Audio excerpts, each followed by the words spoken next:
to see you here in Argentina in October.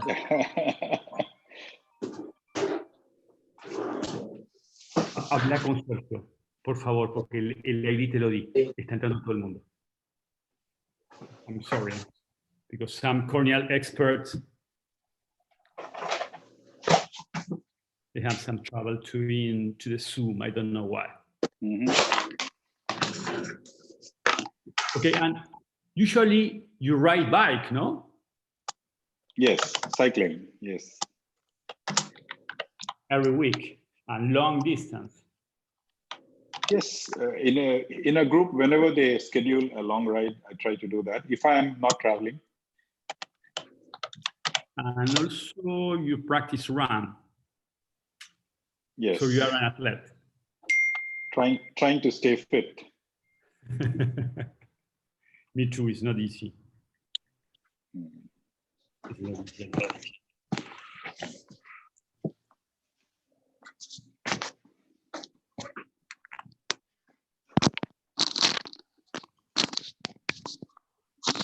I don't know what's going on. Sergio.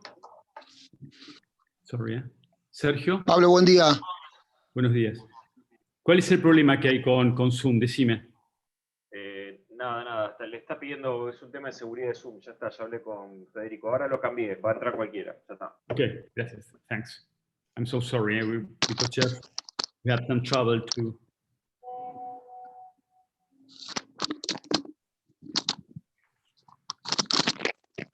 Bueno, ya estamos listos. Buen día. Because there are some guys with some trouble to access to Zoom. So okay, I don't know why. They have to use their personal password to enter Zoom. yes. I don't know why. Sí, pero ya lo modificó, Sergio. Because it's a private meeting now, till the other people enter. Okay, Dr. Fogla, I'd like to introduce Dr. Federico Cremona. He's the chief of our cornea section, our cornea clinic section. Wonderful. Here in the country. Nice to meet you. Me too. It's a pleasure to have you here. And with Dr. Gustavo Galperin, is also a very, very close friend.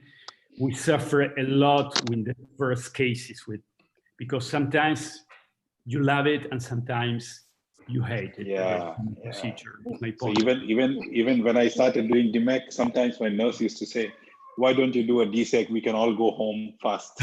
Yes. But in the US, a lot of corneal surgeons are switched to DMEK. Almost everyone. Now, if you go to the academy, you will not find any courses on DSEK. Everybody is doing only courses on DMEK. And if you look at the fellows who pass out, almost everybody is fluent in doing DMEK. Everybody is doing DMEK very easily. It's actually not a very difficult surgery. It's just that you have to learn some of the basic steps. It's very, very simple. It's much easier than a cataract surgery. Wow. Not so much to us. Don't say No, that out loud. the limiting factor is the corneal tissue, because the corneal tissue is expensive. So that's why a lot of people hesitate. Unlike that, in India, the tissue that we get from the eye bank, the cost of tissue to the eye bank is only about $100. As compared to if you get it from a eye bank in the US, you can spend anywhere between $1,500 to $4,000 for a patient-ready DMEK tissue, which is ready to inject. So I was training doctors in Kuwait, and they imported all this tissue from the US. They were all ready in the injector, pre-stripped, pre-stained, pre-stamped. So you just attach it to a syringe and it's ready to you attach it to a syringe and flush it into the eye. And that's it. So somebody else watching says, it's so simple. Yes, the main problem is the preparation of the tissue. That's also, it's a very short learning curve. Otherwise, it's very much reproducible. Yeah. Because if we fail in the preparation, we fail the whole operation. Correct. But the tissue is not lost. You can still use it for doing a DALK surgery. Mm-hmm. So let's say That's even what if you, we do. Yes, and you We can made a actually splinter. practice. You can practice the stripping in all the cases where you are doing your DALK. So before you go ahead and do the DALK, maybe you can practice stripping the decimate just like what you do in a DMEK case, and then use it for DALK. That's what we did. Yeah. Yes. Well, okay. So if you agree, we Yeah, can it's fine. start. Yes. Okay. Buenos días para todos. Good morning for everybody. We are very, very grateful today because we have one of the most important corneal surgeons in the world, Rajesh Fogla. Rajesh Fogla is from India. He achieved a lot of awards from the American Academy. Also, he's a fellowship of the Royal College of Surgeons. He awarded a lot of medals, but he's a passionate and he's a guy who loves to share the knowledge. And that is the reason that we are very, very grateful today. So thank you so much for trying to teach us how to do DMEK in an easy form. Thank you so much. Thank you, Pablo. Thank you for the opportunity, and good morning, everyone. I will share my screen so that we can start with the presentation.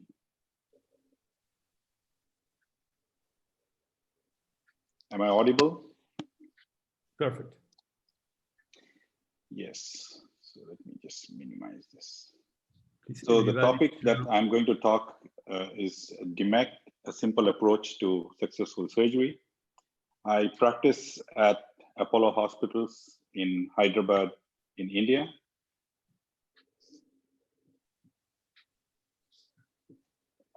Sergio, my slides are not moving forward. Is there? Just try clicking over the slide. Let's see if. Okay. Yeah, it's moving if I click on the slide. So when we talk about DMEK, DMEK stands for Decimet's membrane endothelial keratoplasty. By the end of this presentation, DMEK will stand for definitely most easy keratoplasty. Endothelial keratoplasty, the advantage over penetrating keratoplasty is that it avoids any kind of surface incisions or sutures, resulting in a smoother surface topography, faster wound healing, thereby faster visual rehabilitation. Since the surgery is performed through a smaller incision, you have greater tectonic stability and you have reduced rejection rate compared to a full thickness graft. If we look at the surgical trend in the United States, we find that more and more people are doing endothelial keratoplasty as compared to full thickness penetrating keratoplasty. And among the, if we look at the evolution of endothelial keratoplasty, it started off with Gerrit Melis from Netherlands describing the posterior lamellar keratoplasty or the deep lamellar endothelial keratoplasty as described by Mark Terry in the United States. And this was not very popular because it also involved dissection in the host cornea, and you had to cut out a central 8mm disc, and then you had to try and fit in an 8mm donor lenticule within this space. When I started out back in 2003, 2004, this was the surgery that I started out with. It was more challenging to perform. However, as the surgery, the evolution of endothelial keratoplasty progressed, you came across Decimet stripping endothelial keratoplasty, which involved only removal of the host Decimet membrane, followed by inserting the donor lenticule and apposing it using an air bubble. Then came the Decimet stripping automated endothelial keratoplasty, where the donor was not manually prepared, but prepared using a microkeraton. And iBank started giving you pre-cut prepared lenticules. And this is when the surgical technique really became popular worldwide. And currently, we perform even more refined procedures like the Decimet membrane endothelial keratoplasty or the ultra-thin DSEK or the nano-thin DSEK. The advantage of DMEK, in the paper that Melis published in 2009, he showed that almost 75% of the cases reached 20/25 or better within 1 to 3 months. So this was the biggest advantage of DMEK surgery. And if we look at the trend of DMEK, you will find that more and more people are switching over to DMEK from performing other endothelial keratoplasty procedures like DSEK or DSEK. And in 2018, there was almost a 5.4% decrease in the number of penetrating keratoplasty, and correspondingly, the DMEK numbers increased by 4.6%. The DMEK is minimally invasive. You can do the surgery through a 2.2 to 3 millimeter incision. Don't really require very expensive instrumentation for the surgery. There's faster visual recovery. Because the anatomy of the cornea is maintained, you see a minimal refractive shift. And since you're transplanting only the isolated Decimex membrane, the risk of rejection is the lowest among all the other corneal transplantation surgical procedure. And theoretically, it's possible to utilize the same donor tissue after stripping the Decimex membrane, using it for DMEK surgery. The rest of the tissue can also be used for anterior lamellar keratoplasty. Now, sometimes I get people who ask me, is it necessary to learn DSEK or DSEK first before proceeding with DMEK? Well, a valid point. I think you can correlate the same question is it necessary to learn extracapsular cataract surgery or a small incision cataract surgery before you learn phaco? As you know, there are a lot of people who straight away start with phaco and they find it very difficult to perform an extracapsular cataract surgery. Same thing with DMEK. There are surgeons who have never performed a DSEK surgery and they have started straight away with DMEK. But there are certain scenarios where the corneal visibility may not be great and you may have to fall back on doing the DSEK procedure or ultra-thin DSEK. Looking at the DMEK technique, donor preparation, in the United States, most of the eye banks give you pre-stripped or pre-loaded DMEK donor tissue. Whereas in India, our eye banks give us the whole cornea. So we have to prepare our own donor Decimex rolls, which means we have to strip our own donor tissues. Now, the donor preparation has a very short learning curve. It's fairly reproducible, and the risk of damaging the donor tissue is less than 1 to 2%. And even if you do damage the tissue, you can still manage to utilize the damaged Decimex membrane in about 80% of the cases. And in the worst possible scenario, if you do damage the Decimex membrane, you can still use the donor cornea for an anterior lamellar keratoplasty. If you look at what is the ideal donor age, the ideal donor age for a DMEK would be somewhere between the age of 55 to 75 years.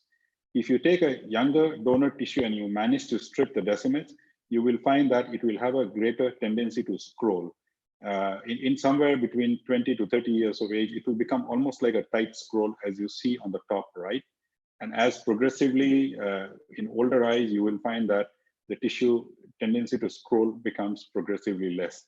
However, beyond the age of 85 years, you will find that sometimes the Decimex after stripping does not scroll much, which can again be a difficult, which can give rise to some difficulty identifying which is the correct orientation intraoperatively. These are a few instruments that I developed with a company from Italy called Janac, a DMEK stripping forceps or the cleavage hook, which you will see in the next video. So to prepare the tissue, we take the donor cornea scleral rim and a 10 millimeter trifine. This trifine has a 100 micron blade. So it's a guarded depth trifines, which means it will cut only 100 microns. After doing this partial punch, you use trypan blue staining to stain the cut edge.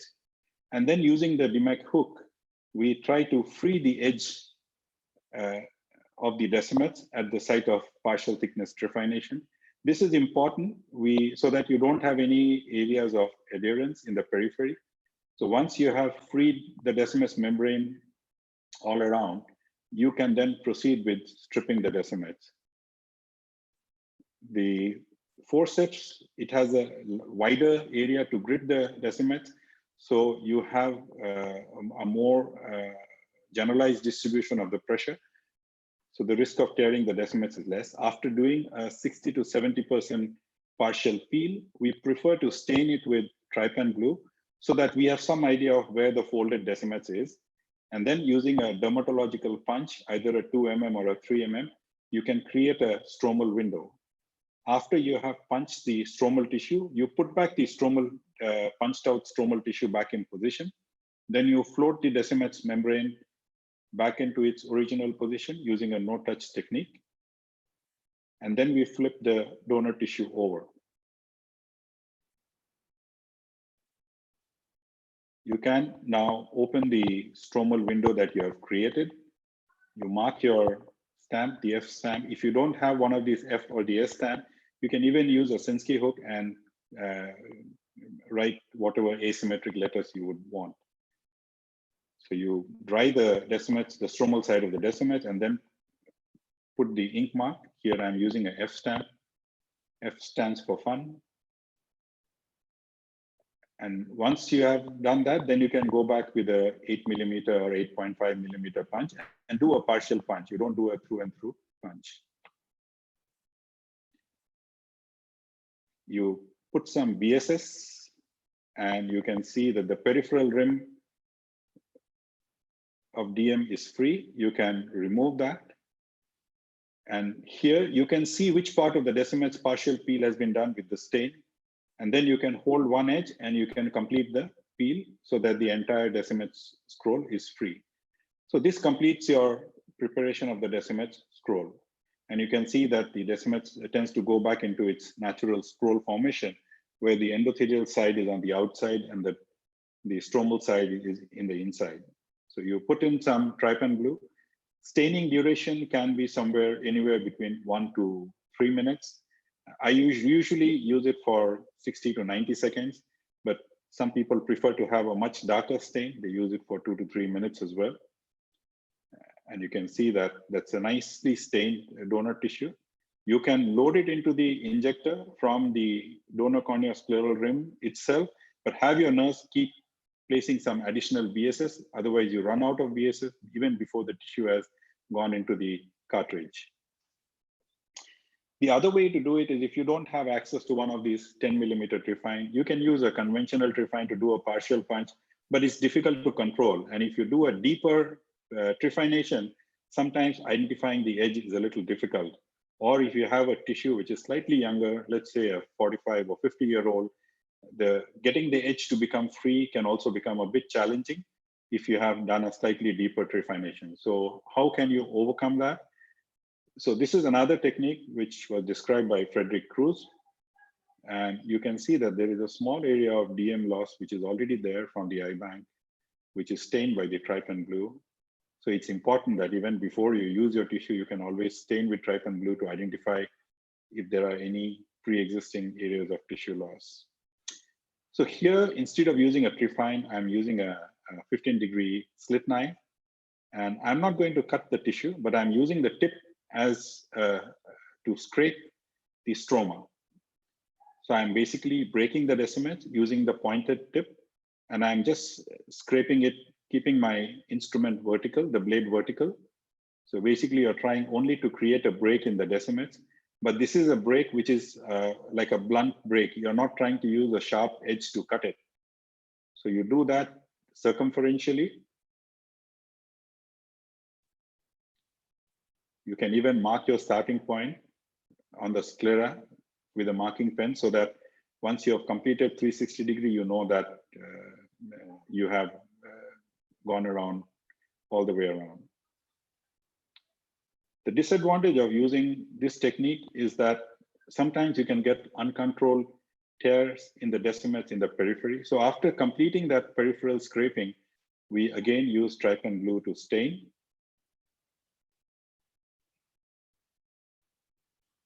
So you can stain it for about 30 to 40 seconds.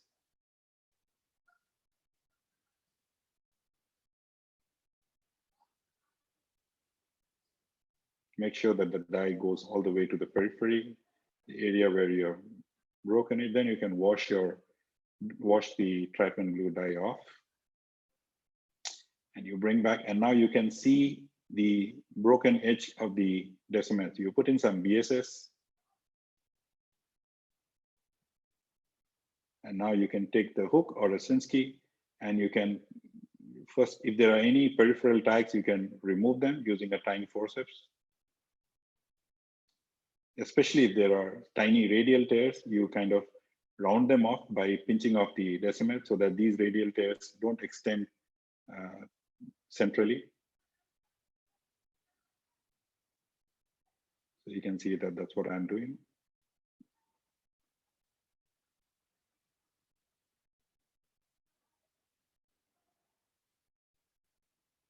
So now what I'm going to do after we finish completing this is, again, you have to make sure that you have to free the peripheral edge of the decimets. So you can do that with a fine tine forceps as well, or you can use a specific DMEK hook, which has a pointed tip, round bodied structure, or you can use a Sinski as well. And you can see that I'm trying to get that edge to become free. But unlike a trifeination, which has a nice controlled circular, here you can find that the edge does not have a very regular shape.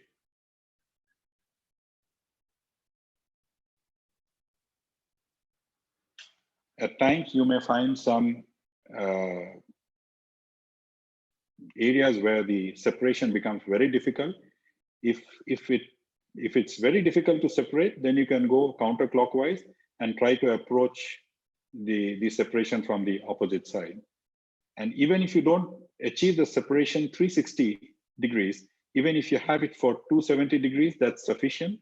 You can keep the area where it is still attached as to act like the area of the hinge. That means you go opposite, directly opposite to the area of the attachment and start peeling from there. So the peel happens towards the area where the decimets is still tightly adherent and you're unable to free that. So here I'm using, again, a curved forceps. I'm trying to use the broad end to hold a larger area and gradually using, a single motion. So you don't try to pull the tissue too hard, and keep an eye on the area of the separation. It should remain like a straight line. If you start seeing that the separation is not happening uniformly between the center and the periphery, that means that periphery, there may be some areas of attachment which you have to go and then free up before you continue with your separation of the decimets. So again, after doing a 60–70% peel, we stain, and rest of the steps are the same as what I showed you in the previous video. We do the 2 mm punch, we make the staining, and then we go back, do an 8 mm punch. And after you've done the 8 mm punch, the peripheral rim of irregular tissue that's there, you can just remove that. And you can then peel the tissue and stain it with trypan glue for about 1 to 2 minutes. Here you can see that when you're absorbing your trypan glue, you use 2 Merocell sponges so that the dye spreads symmetrically in both directions. So your donor tissue, the donor DM doesn't rush towards the Merocell sponge. If you were to use only 1 Merocell sponge, as the fluid rushes toward the Merocell sponge, so will the donor DM, so it can get stuck to your Merocell sponge as well. So once you have done that, so in here you will see that I'm taking the entire tissue and I'm going to go back to my bowl, which is glass bowl, which is filled with BSS, and I float my decimet scroll into that fluid. I just dip my donor corneal scleral rim. And now to load this, instead of loading it from the front, as you saw in the previous video, here the loading will happen from the posterior end of a glass cartridge, which is wider. So here, this is an older donor tissue. You can see that it's not directly going into the actual scroll configuration. So I have to just put a little bit of fluid to make it get into the right configuration before I load it onto the injector. So you can see that's the glass injector. We are loading it from the posterior end of the wider end of the glass injector cartridge.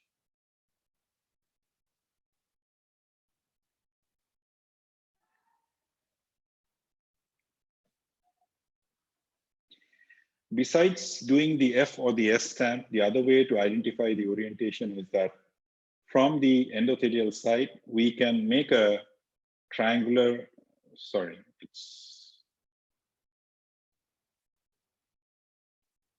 there's some drawing that's happening, which I have not made, but yeah, so you have this triangular notch that can be created in the periphery of the donor tissue. The triangular notch from the endothelial side points counterclockwise. And when you transplant the donor DM into the eye, this triangular notch, as you see in the surgical video image, you can see that the notch is, the arrowhead of the notch is going clockwise. So it's a way of identifying that you have the donor tissue in the right orientation. Problem with this is very nice if you have a light colored iris, but if you have a dark brown colored iris, sometimes the peripheral notch is not seen very well. And especially if the patient has a very dense arcus, it might be difficult to see this peripheral edge. But against a completely airfill, if you try to flatten the cornea, you can see the peripheral notch. It enhances the appearance of the peripheral notch. Other way to do is to do this asymmetric peripheral marking. You can create these two marks in the periphery. They call them Roman numerals, or you can asymmetric marks, a single mark and another two marks. From the endothelial side, the junction between the first and second is counterclockwise, and once it is transplanted inside the eye, you will find that the orientation between the 1 and the 2, it goes clockwise. So that again, to show you that you have the donor tissue in the right orientation. The eye bank can give you pre-stripped donor tissue where they have done a partial peel of the Descemet's membrane. So they do the peel of the donor tissue, which is 70 to 80%, punch it out to the, so they don't punch it out. The final punch is not done by them. So this is a large 9.5, 10 millimeter peel they have done, but they peel it for 70 to 75%. They usually mark the notch, the attached edge or the hinge by a peripheral notch in the sclera or a peripheral ink mark, so you know where the hinge is. And then you can use your desired size, 7.25 to 8 millimeter, and then you can, after you punch it out, you can complete the rest of the peel. So this is how, this is a tissue, pre-stripped tissue from the eye bank. You can see the S mark there, which from the endothelial side, it looks like a reverse S because the mark is from the stromal side. You see a dense peripheral blue mark. So that tells me where the hinge is. That means they have separated, but that's on the mark where the hinge is, that is where the Descemet is still attached. I do my 8 millimeter punch. And after doing this punch, putting in some BSS to protect the endothelium. Remove the peripheral rim. And then, but you can see the difference here, because here, unlike in my cases, after doing the 60-70% peel, I stain with the trypan glue. So I can see which is the part which is already stripped and which is unstripped. But here, because they have not stained it, it can sometimes become a bit tricky to be able to visualize the Descemet's membrane. So but the hinge tells me that I know that opposite to the hinge is where it's free and I can see the S mark. So once I have done that, I've freed up the edge, which is already pre-stripped. I will then go ahead and I will peel the donor DM by holding it at one edge. And I complete it. So that's how you will, when you have a pre-stripped tissue. Nowadays, you get patient-ready DMEK donor tissues where the eye bank has already stripped the donor tissue, it has stamped it, it has stained it with trypan glue, and it has loaded it into a injector. Either this is a modified Jones tube, they can do it in the endoglide or the glass injector, and the eye bank can provide you with the glass injector, which is stabilized within the storage solution. So that completes the part on the donor preparation. I can go ahead with the surgical technique.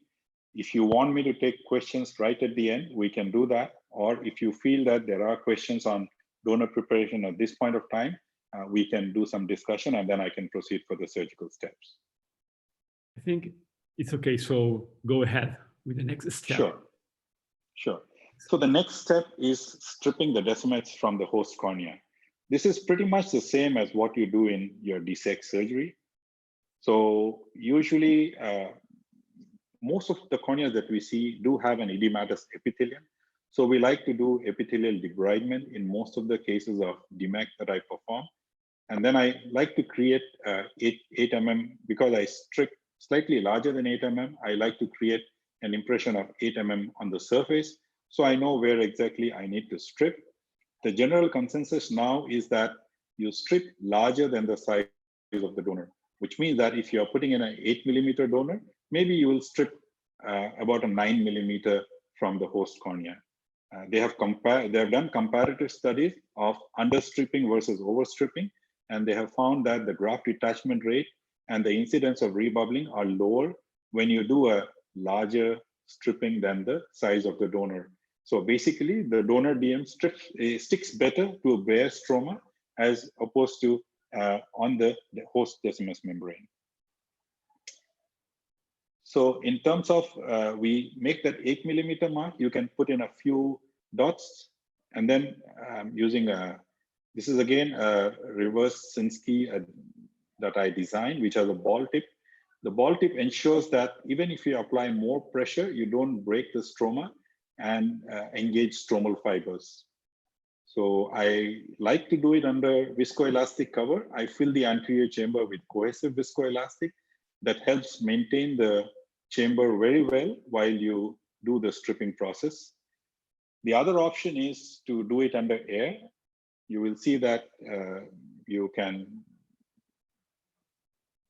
make a slightly longer paracentesis, put in and make sure that your speculum is not very tight. So you want to minimize the counter pressure, release as much as aqueous as possible so that the air bubble retains much better.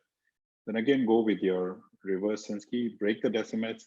The advantage with air is that you get the maximum contrast as compared to when you're doing it under viscoelastic. So this is also a great technique, but the problem is sometimes the air keeps leaking out. You can connect an AC maintainer, and which is connected to a syringe filled with air, and your assistant can keep re-injecting air when the air leaks out, or you can attach it to an air pump so that the chamber remains filled with air while you're doing this procedure. This is very useful if you have a cornea which is quite edematous and your visibility is not too great. So that's the stripping hook that I designed, which has a ball tip, which is quite useful. It's available from stores.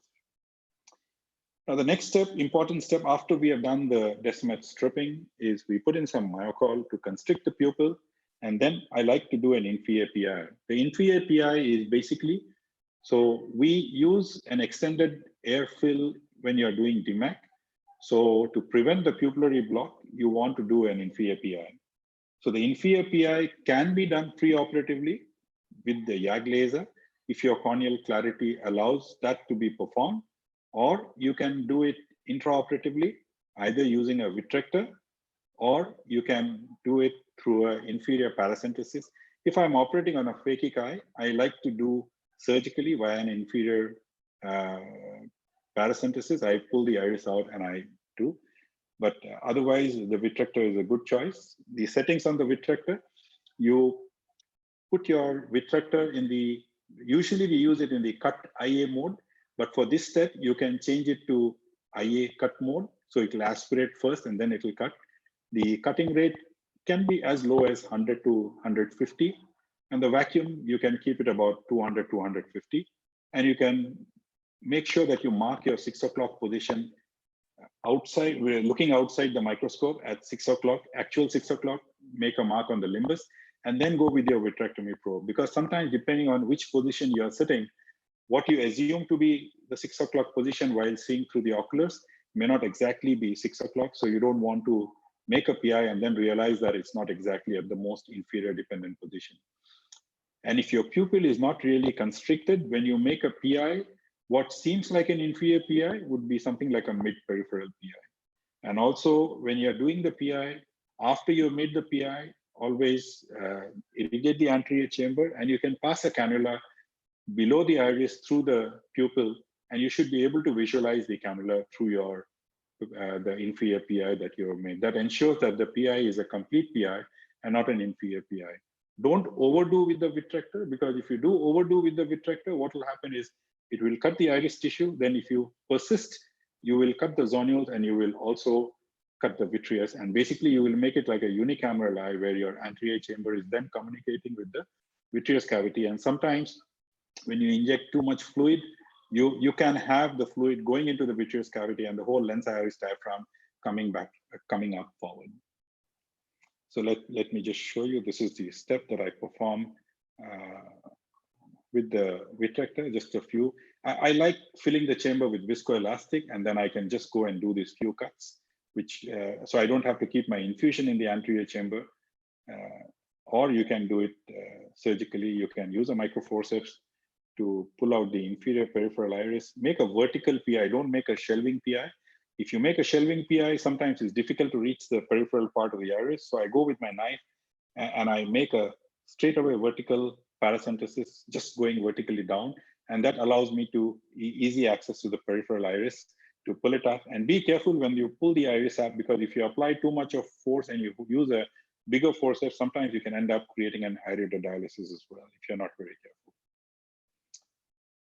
In terms of insertion and unfolding, so the incision that I make is usually a clear corneal incision. It can vary from 2.8 to 3 millimeter, depending on what cartridge you are using to inject the donor tissue into the eye. So you can have this is a glass injector from Goiter, or you can use the Jones tube, modified Jones tube, or you can use the Endoglide, or you can even use some of the. Sorry. Yes, please. What kind of cartridge do you prefer? Because here it's very popular, a cartridge from Icon, but I prefer the Goiter glass inserter. Yes, I have used all of them, and I think all of them work very well. But having the Goiter glass injector, I think it's relatively makes the process relatively easier and more controlled, because you load the tissue from the wider posterior end, and you have enough space within the injector to be able to visualize the donor, and somehow the insertion into the eye may be a little bit more controlled. But at the same time, in terms of IOL cartridge, I like using the AMO sensor cartridge. The 3-piece sensor cartridge I will show later on in the video, but you can almost modify any of the cartridges because the basic principle remains the same. It's just that sometimes if you're not, the junction between the cartridge and your syringe has to be tight. If that is leaky, you will have difficulty. And if your the syringe is tacky, it's not moving freely, sometimes you can end up aspirating the decimets into the barrel of the syringe as well. So I think it's important, whichever technique you use, you should practice that in the wet lab.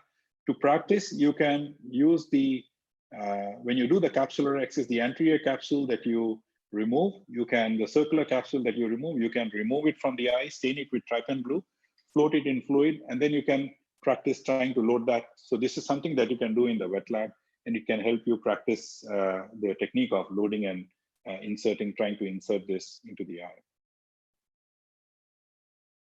Great, we got it. Sure.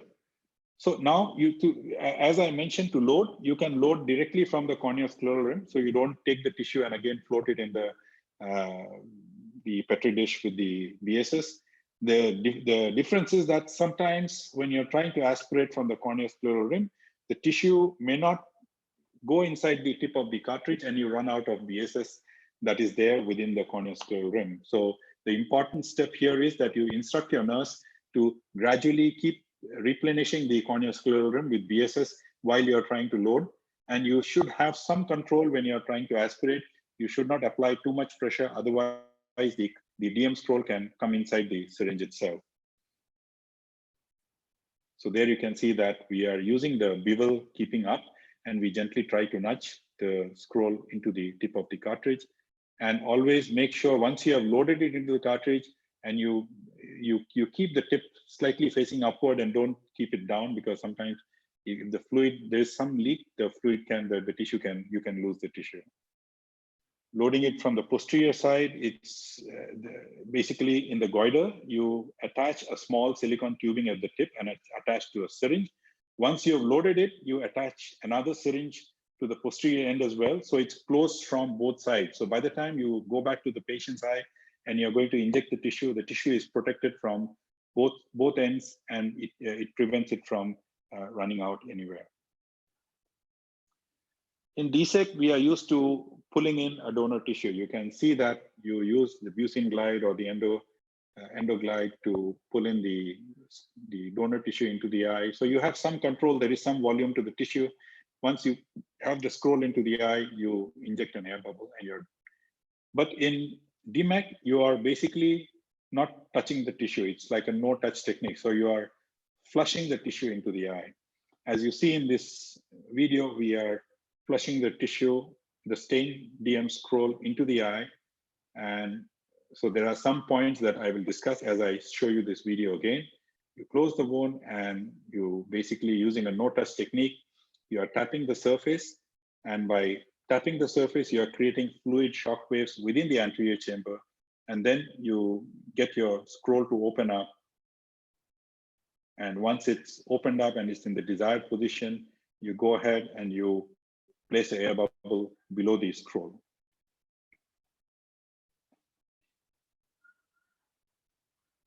So when you look at the scroll, the open end of the scroll should be facing towards the surgeon.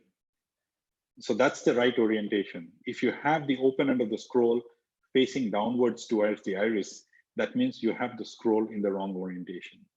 So if the scroll is facing upwards, the endothelium is facing down. If the open end of the scroll is facing down, then you have the endothelial surface facing up towards the stroma. So when you load the tissue into the injector, and when we are injecting it into the eye, we look at the tip, and you can see this V pattern which you're seeing. And you can see that if your V is in the right, if the open end of the scroll is towards you, this V, the central part, the V will be lighter in color. Whereas if it's the other way around, you won't see that difference very well. So you try to see under the microscope, see under high magnification, and make sure that the open end of the scroll is facing towards you, so that even if you enter inside the eye, bevel down, once your tip is inside the eye, you will rotate the syringe, you will rotate the cartridge in a way that this becomes superior. That means this starts facing you. So you are trying to inject the scroll into the eye so that the open end of the scroll is facing towards you. So here you can see that, and don't do a wound assisted delivery. The tip of the cartridge should always be inside the eye. So you make sure that your tip goes fairly inside the eye, and you can see I'm trying to get the open end of the scroll. This is a slightly tighter scroll, so it's not perfectly visible. It's still, so, and don't be in a hurry to remove the tip. You can wait. Now you can see that I waited till my chamber has shallowed a little bit, the tip has opened up, and then you remove it, and you also press the lip of the wound to ensure that the lip closes very well. Place a suture. Even if you have a self-sealing wound of 2.8 or 3, always suture the wound, because if you don't suture the wound, sometimes your donor tissue can jump out of the eye when you're doing these tapping maneuvers. And you can see that we did a few tapping maneuvers. We can see the S mark, which tells us that it's in the right orientation. It's within the central mark that we have made on the surface. And then you do a complete airfill and you're pretty much done with the surgery.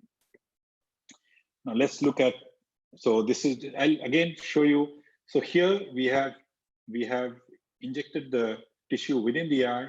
The tissue looks something like a taco. You can see that it's not exactly in a perfect double scroll configuration. It's gone in and it's something like a taco. So what do? We will do some peripheral tapping. So you can see that when first of all, we inject a little bit of fluid. So the fluid injection was to get the tissue for the scroll to rotate a little bit. So we basically, from the taco, we tried to get it into a scroll configuration so that the open end of the scroll is facing towards me. And you can see that I'm using this 2 cannulas to tap. I'm moving the tissue to the periphery. Once it's in the periphery, I gradually remove so I know that's in the right. So I will use 1 cannula, the tip, to pin down one end. And once it's pinned down, I'm using the other end to tap in the periphery. As I tap and I quickly release it, when you release the cannula, the rebound causes the fluid to come back. And along with it, you will find that the scroll also opens up. Sometimes releasing fluid from the paracentesis, if it is located in that quadrant, can also have a same effect, because as the fluid you release from the paracentesis, as the fluid rushes out, the scroll will also open up. But make sure that the opposite end, you try to pin it down using one edge of the cannula. So you can, and here you see what you see in this video, the mistake that I made. Sorry, I think I'll go back to this video and I will try to show you, is that I came at this point and I opened it up the scroll, and then I injected, I went under the cannula, I went under the, so you can see that I'm going with a 27 gauge cannula or a 30 gauge cannula. I'm placing the tip under. So when it is under, the tip will become blue. You can see that the cannula tip has become blue, which indicates that my cannula is positioned below the DM donor. If it is above, you will not see this cannula turning blue. So I came to the center. Don't inject from the periphery. If I started injecting from here, the air bubble will move the entire donor tissue to the periphery, to the opposite end. So always come to the center and then you try to inject your air bubble. So, and always inject a small air bubble first, so that in case there is some movement of the donor tissue, you can always come back and tap the tissue to move it to the desired position. So I came in, I got a bubble, and then I wanted to enlarge the bubble. So I came from the other side, and you can see I'm injecting another air bubble, but this bubble is not joining with the first one. So in the interface, it has caught my donor tissue, and my donor tissue is getting folded. So if you see here, you don't see the donor tissue here. You can see this on the opposite side is blue, but here in the bubble, the tissue is, this is clear. There is no bluish appearance. So what has happened is this bubble has displaced the DM scroll. So what do? You aspirate this bubble back out. So I could see that my tissue is folded between the two bubbles. So I saw that, and then I went in and I aspirated my bubble. Once I aspirate the bubble, the first bubble is opening up the scroll again, and my DM is back in position.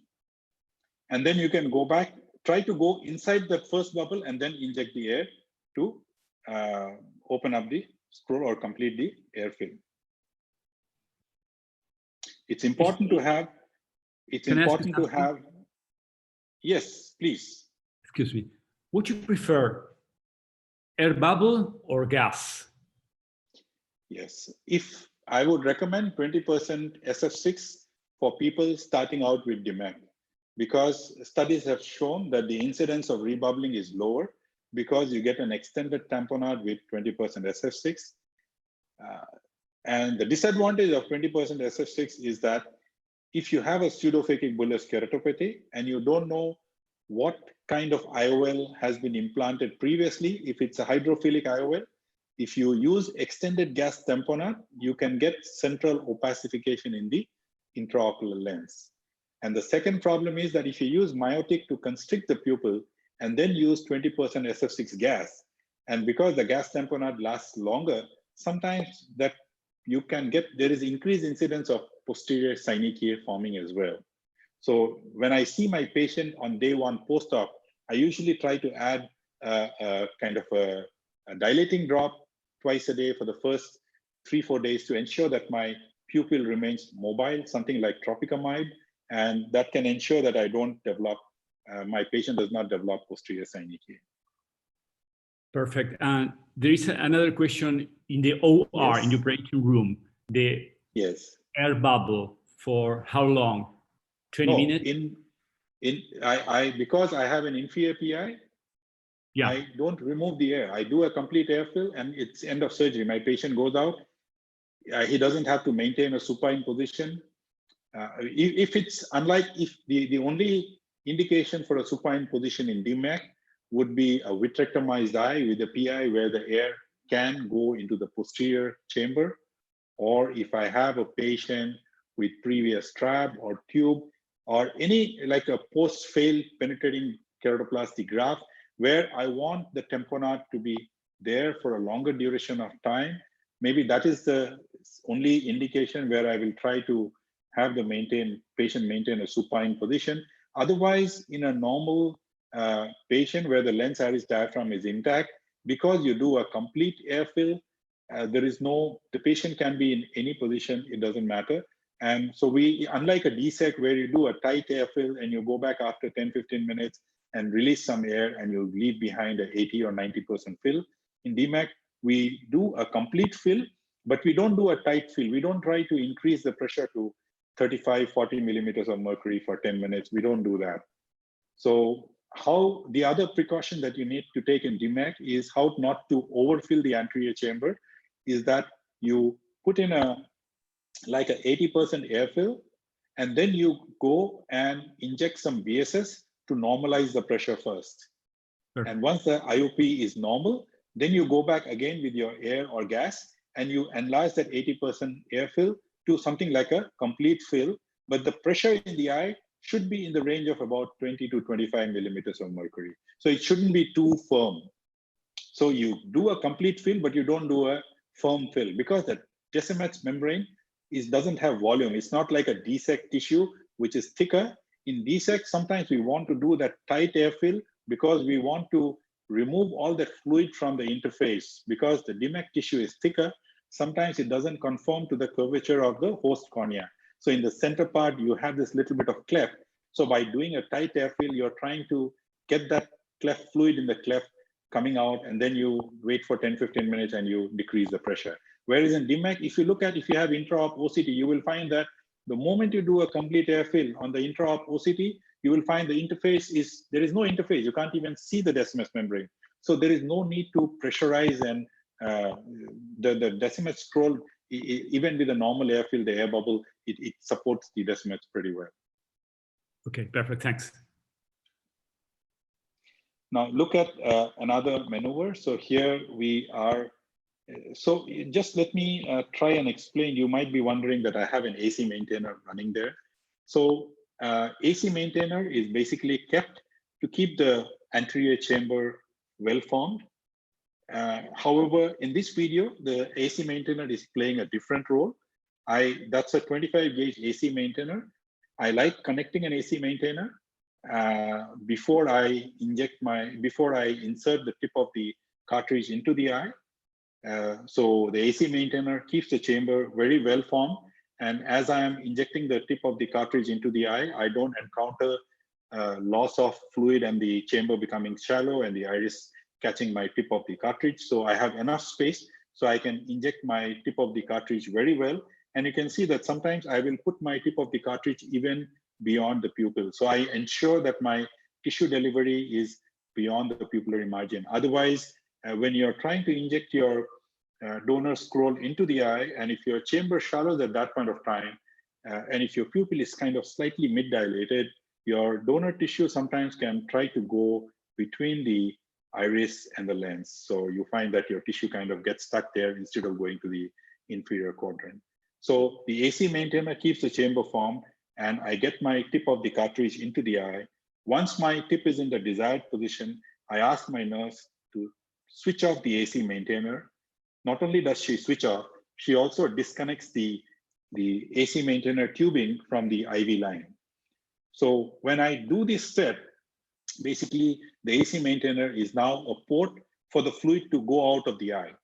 So when I inject, when I'm trying to flush my donor DM into the eye, the flow is unidirectional. At times, what happens is when you're flushing the tissue into the eye, the fluid goes into the eye, it forms the chamber. There is no space for the fluid to now go out. The chamber is very well formed, but your donor tissue has still not gone completely into the anterior chamber. And then if you try to pressurize further to inject the donor DM, what happens is you will find that because now the fluid, the excess pressure fluid is leaking out from the main incision, from the sides of your cartridge, you will find that the tissue goes into the eye and then it tries to come back and try to escape from the main incision. Or if you have a leaky side port, the tissue rushes to the side port and it tries to go out, because that's where the fluid is. Tissue will follow the fluid. So here, because I have an AC maintainer which is disconnected, the fluid is going out through the AC maintainer out of the anterior chamber. So my chamber, the anterior chamber pressure is never raised. So when you will see in this video that when I'm injecting my donor tissue, my donor tissue goes into the eye in a very controlled manner.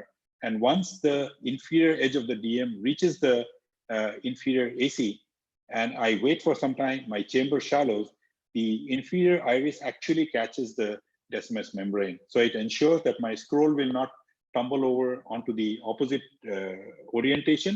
And also when I'm withdrawing my tip of the cartridge, the tissue doesn't rush out of the eye. Because sometimes without this AC maintainer connected, which is disconnected, if you inject the tissue, you may have gone inside with the tissue, but now your chamber is very pressurized with the donor tissue. As you are trying to remove the tip of the cartridge, you find that the tissue tries to rush out of the eye. And often the tissue is partially out of the eye or caught in the main wound.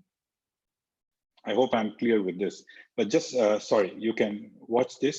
You will find that my tip of the cartridge is inside and I'm watching the open end of the scroll. And you can see that I'm going in very slowly in a controlled manner.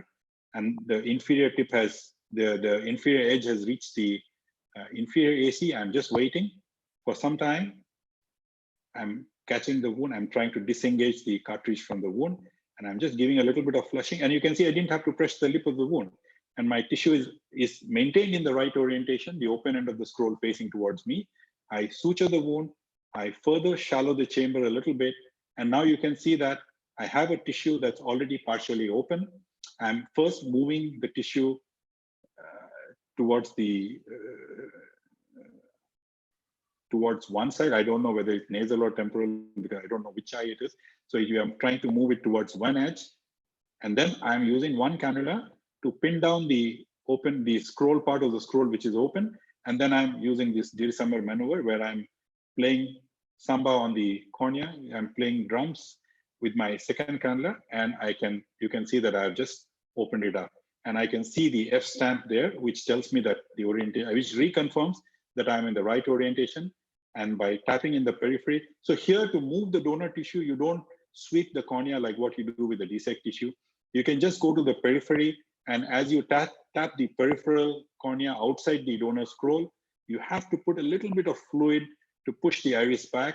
And you can see, you can just tap the peripheral cornea. And if you, using the tip of your cannula, you can get the tissue to move.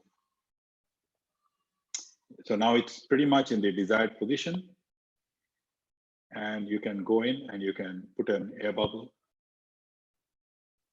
It's important when you try to put in an air bubble, if in a shallow chamber, be very careful. Sometimes your cannula will engage the iris. And if you don't pay attention, you'll end up creating an iridodialysis. So here you can see the cannula turns blue. I go to the center and I inject air. Always inject mid-size air bubble, normalize the pressure, confirm the orientation.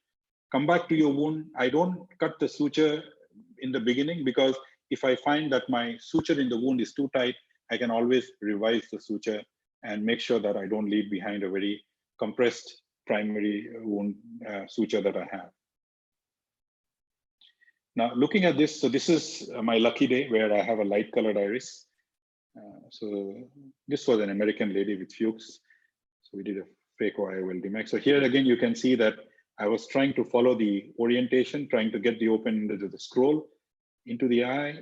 And I was using a scleral incision in this instead of a clear corneal. I've done scleral incision, sutureless as well. Now here, when I have done that, I realized that the scroll is in the reverse orientation. So it's the open end of the scroll is not facing towards me. So I have to then flip it over. So to flip it over, I orient it 90 degrees to the paracentesis that I have. And then I use a flow of fluid. This flow of fluid is directed towards the iris. In slow motion, if you see, I injected air, it rolled once, but then again, the flow continued and the tissue rolled back again. So I go with the second time, give it a small flow, and then you can see this time in a slow motion, it's again in the, so let me just try and play it again. I will stop this video and try to explain. So we had the tissue in the, so here we have this tissue in the reverse orientation. That means the open end of the scroll is facing towards the iris. So we tapped the surface and we got this edge. We first ensure that the tissue is in a scroll configuration, and this edge of the scroll is 90 degrees to the paracentesis. Then you go in with your cannula, but the tip of the cannula is not directed towards the scroll. The tip of the cannula is directed toward the iris, and you give very short bursts of fluid. So when you give short bursts of fluid, you're trying to create a current within the anterior chamber. So the fluid is going across the iris and it is coming across the cornea. So in this circular motion, when it is coming, it will cause this scroll to flip over. And you can see that if you apply too much of pressure, it can happen very quickly. Is that you get something like this, you think that you have flipped the scroll, but you have not. You have actually double flipped it. So when you play in slow motion, you will see that we inject fluid, we get this first flip, and as the current continues, because we have injected too much fluid, it again goes into the same orientation what we had earlier. So I go back the second time. So before you inject fluid, you have to shallow the chamber a little bit because there has to be some space for you to be able to inject some fluid. So you can see here, I'm again injecting fluid. So this time I'm injecting a little slower and a lesser amount, and I get this flip, and I've stopped before that. So my tissue remains at this orientation.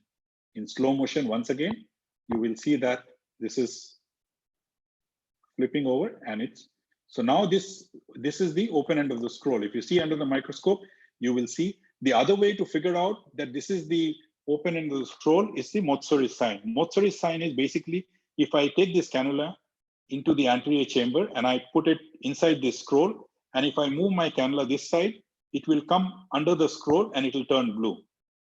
But if it is the reverse way, you will not see that from happening because the entire thing will be blue. You won't see the change in the color of the cannula. Here, the cannula, once you put it here, it will be the same because there is nothing on top.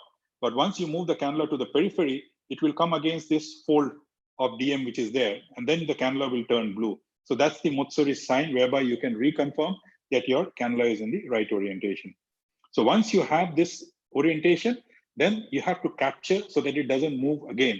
So then you have to release fluid from the anterior chamber to shallow the chamber. So you press the center of the cornea and then you release fluid from the, so the center pressure is ensuring that your tissue does not move, and you release fluid from the side port, and that ensures that now you have space to tap the cornea, and you can see the cornea is almost going in dimpling, and you can gently tap and you can, so one cannula keeps the chamber shallow, so the fluid moves, giving you space on the other side to move.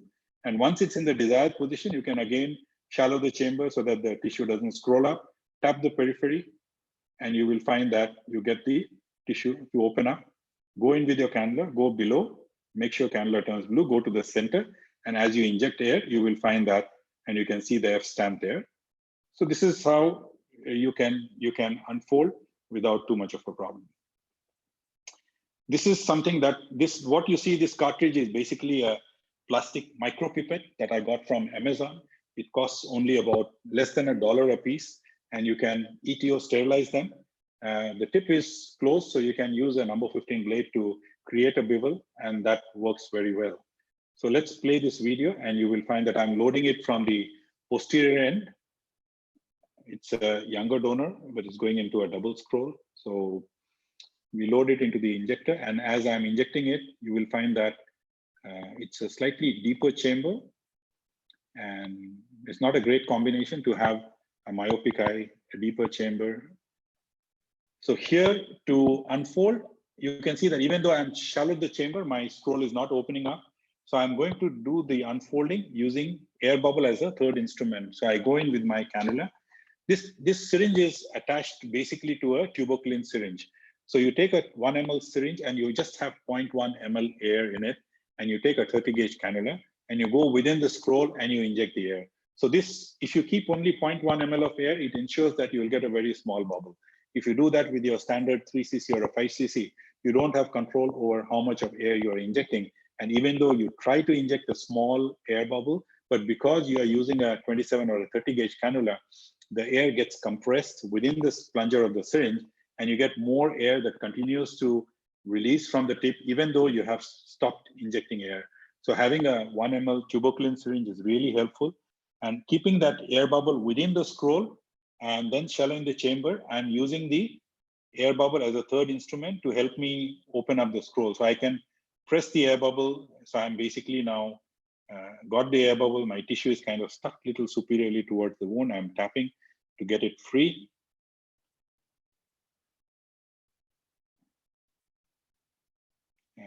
managed to get it free, and then I'm moving it around so that I can get it into the desired position. And then I'm pinning down one side using the air bubble to open up the scroll.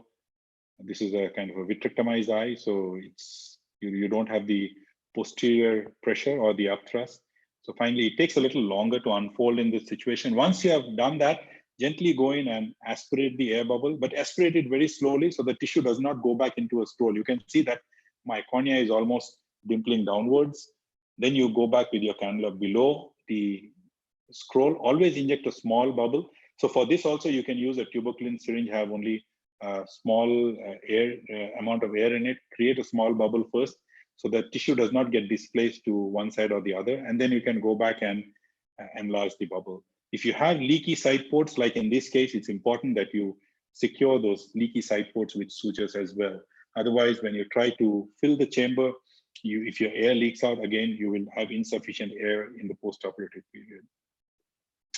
This is another case, a high myope. Again, I'm having a situation where my tissue is not opening up. So again, air bubble on top of the graft on the donor DM, and then you can use that air bubble as a third instrument to try and open up the scroll.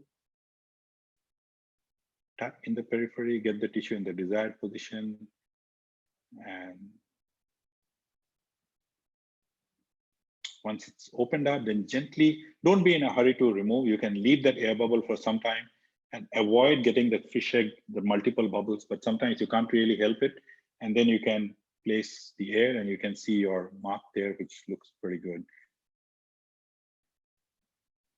This is, if you have a very tight scroll like a younger donor and this tight scroll does not open up, besides using air, sometimes you can use this cannula. This is a cannula that I designed. It's closed at the tip. It has two side ports. So when you flush fluid, it goes inside. So it creates lateral pressure, and the tight scroll can open up and become like a double scroll. And then you can easily open it up using the techniques as we described earlier. You can move the tissue. Always work with a semi-formed chamber. It should not be deep. It should not be completely flat. It should be partially formed so that you can control some of the movements of the donor DM within the eye. And whenever you want to deepen any part of the chamber, using the cannula in the left hand, you just press at the limbus, the fluid displaces to that part of the anterior. You can see here, I'm releasing some fluid from the main port, and that helps open up the scroll as well. I can see my S stamp there, and you can complete the surgery. This is another situation where, again, you have tight scroll. So I'm taking that cannula. You can see I'm trying to tap. It's not opening.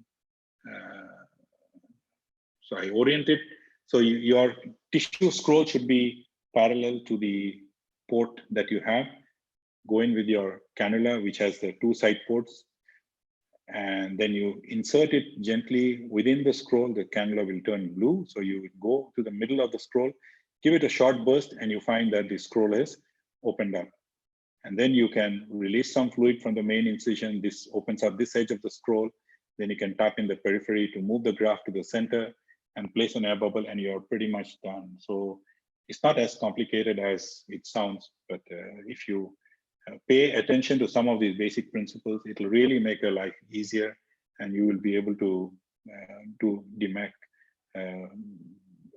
Pretty much, you will say that it's the simplest surgery that you perform.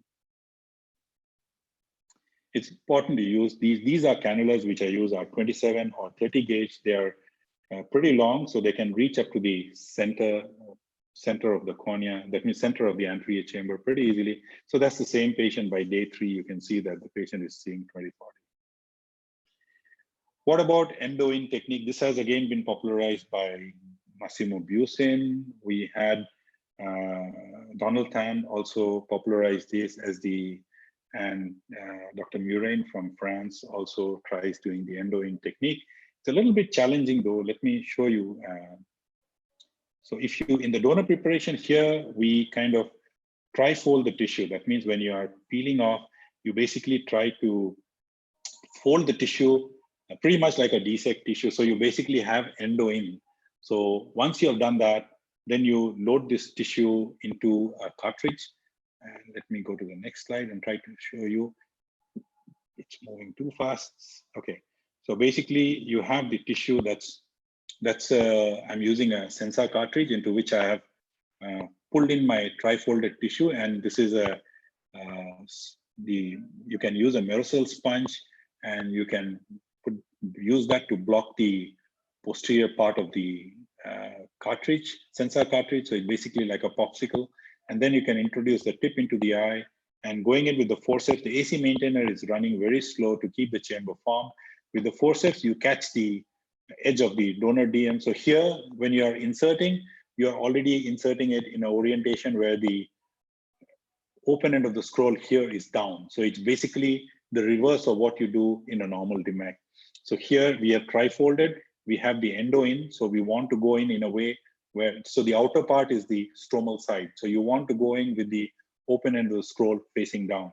So you pull the tissue into the eye, you remove your tip of the cartridge, but don't be in a hurry to let go, because if you let go, because the AC maintainer is still running, your tissue can shoot out of the eye. So you ask your nurse either to further reduce the flow, or you can stop the AC maintainer, and then you can tap the surface. Here you remove the AC maintainer, I'm still holding on to the donor tissue, and then you can try and tap the tissue to kind of slightly unfold from the trifold that you have. If it is not unfolding, you can always go back and you can put a small air bubble within the scroll that you have. And then you can let go of your microforceps that you have in your left hand.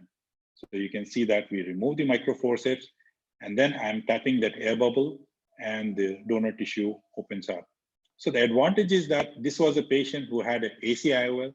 So I did not want the DMEK scroll, what you do in a normal situation where the endothelium on the outside keep touching the AC IOL. So here with the endo-in technique, I've tried to minimize the contact between the endothelium and the anterior chamber IOL. And then we do a complete airfill, and then we have our F-stamp to show that it's in the right orientation. And yeah, so that's the F-stamp that's there like that. So this was the endo-in technique that we do. I don't do it very frequently, but if I'm faced with situations like complicated surgery, especially sometimes in vitrectomized eye with limited working space due to a lot of peripheral anterior synechiae, eyes post-trabeculectomy, post-tubes, where the working space is very less, and I don't want to have a tissue that's in the reverse orientation, because with limited working space, to try and flip over the donor tissue by fluid waves sometimes can be very difficult. So in this scenario, using a pull-through technique where I can ensure I have some control over how the tissue enters the eye seems to be quite useful. Or if I have a younger donor tissue also, sometimes I may want to use the pull-through technique. But recently, based on my experience, for those, I've started moving on to doing ultra-thin DSEK. And this is a recent paper which has come out in this month, sorry.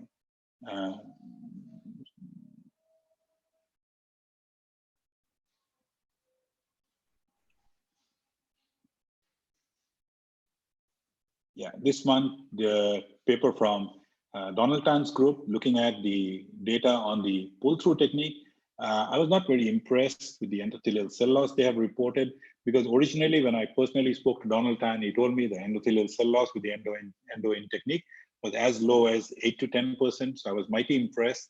And my experience with the endo-in technique has not been so my cell loss in these eyes have been variable depending on the amount of manipulation that I've done. But still on an average, it's in the range of about 30 to 40%. And even in this paper, if you see at 6 months, at 7.1 months on an average follow-up, the cell loss was 33.6%. But if you look at the range, it's from as low as 7.5. So it does work in certain eyes, but it can be as high as 80.4%.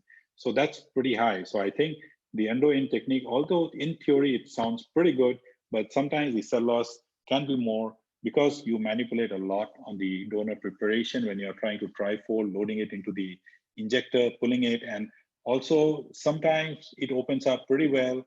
At times, depending on the flow of the anterior chamber and the currents within the AC, the unfolding can be pretty challenging. Look at the orientation. Frank Price likes to use this handheld slit illuminating device, and he makes a very fine slit with that. And when you shine the slit on the eye, if you see those two, if you have the scroll in the right orientation, you will see the reflection from the two peaks of the folds that you have. So you will see these two parts of the scroll, which is illuminated. Whereas if you have it in the reverse orientation, because there is only one curvature, you will see a central single illumination. It sounds good. I have not tried it, but I don't know how useful it would be in our eyes. But what is definitely useful is that if you have this kind of intra-op OCT, quite an expensive device to have, but it can give you the orientation of your scroll. So if you had this, maybe you don't even need to use the F or the F stamp. You can look at this cross section, and you can see here that we have got the scroll to open up, and you can see once you put the air bubble, you can see there's hardly any interface. So that's why you don't need very high pressure to be maintained, unlike what you do in DSEK eyes. Post-operatively, yes, I do a complete air fill, and when I see my patient an hour later on slit lamp, this is how it should be. There should be a very tiny meniscus of fluid inferiorly, and that ensures that I'm not blocking my inferior PI using with this excess air itself. Because despite having an inferior PI, you can still create a pupillary block if your PI is not exactly in the extreme periphery, but slightly away from the periphery. And if you have injected air and your eye is still soft, and you use air to firm up the eye, you overfill the anterior chamber with air, your lens iris diaphragm really goes back. And then if you see the patient on slit lamp an hour later, you will still find that it's like a complete air fill. You can't see your inferior PI. In that scenario, your patient can still develop a pupillary block. Maybe you might need to burp out a little bit of the air on slit lamp so that you have this little bit of meniscus of fluid inferiorly. And usually by day 3, this is how it looks. Your air bubble, if you're using air, the air comes down to about 40% fill, and by then your cornea looks great. But again, don't be very happy. I always follow up my patients at least for a week till the air bubble is completely gone, because despite having a very well attached DM on day 3 or day 4, I found at times when I see my patient at 1 week, when the air bubble is completely gone, there can be separation of the DM, especially if the DM is from a younger donor. Maybe it's too elastic, so it requires the tamponade for a slightly longer period of time. So don't be in a hurry to send away your patient. At least at 1 week, when your air is completely gone, you should be able to review your patient, because that is the time you can always go back and do a rebubbling to ensure that the DM is well attached. Or if you're beginning out, you can always use 20% SF6, which has shown that it's not toxic to the endothelium. It's quite safe. The endothelial cell counts are the same as what you see with air, and also the lower incidence of graft detachment. The only thing is that if you use 20% SF6, watch out for opacification of hydrophilic IOLs. And also if you have used a myotic and your pupil is very small, you have increased incidence of posterior synechia developing. What is the ideal case for a DMEK? Yes, you should have adequate visibility. You should be able to see your scroll. The anterior segment should be normal. There should not be, like, you should not choose a vitrectomized eye with a large PI where you have communication with the posterior chamber, or large iris defects with a lot of peripheral anterior synechia. The lens iris barrier should be intact, and don't take up eyes with abnormal anterior chamber, like eyes with post-glaucoma surgery, very high myopes, or vitrectomized eye. At the same time, don't pick up pediatric eyes as well, where the chamber tends to remain very shallow, but the working space is very limited. These are some of these cases, the indications that are Fuchs dystrophy is the best, and you can combine it with cataract surgery, or you can, in the US now, the trend is that if you have a Fuchs dystrophy, they do the DMEK first, because although refractive shift after DMEK is less than what you see with DSEK, but it's not zero. There is still some amount of refractive changes. It happens, depends on the extent of pre-op corneal edema that you have. And there can be some unpredictable astigmatism that you may see at 2 to 4 weeks, which goes away in about 3 months' time once the edema has completely settled, because the edema tends to clear from the center faster than the periphery. So, and then they go back and then give the option, the choice, patient to have a toric or a multifocal lens. So they do it as sequential surgery. In our part of the world, patients don't like to pay twice for the surgery. So we tend to do the cataract surgery and the DMEK as a combined surgery. The other advantage of doing the cataract surgery and the DMEK as separate, where you do the cataract first and then come back and do a DMEK later, is sometimes more favorable to our cataract surgeons because they don't lose out on the patient, on their patient with Fuchs. They love to do the cataract, the cornea decompensates, and then they say, go and take. The advantage in that scenario is that the capsular bag fibrosis. So unlike when you're doing a triple procedure, you do a capsulorhexis, put in your IOL, and then you are trying to put in your Decimet scroll into the eye. Sometimes you can have the IOL edge popping out of the bag and you have to go back and push the IOL back into the bag because of the posterior upthrust.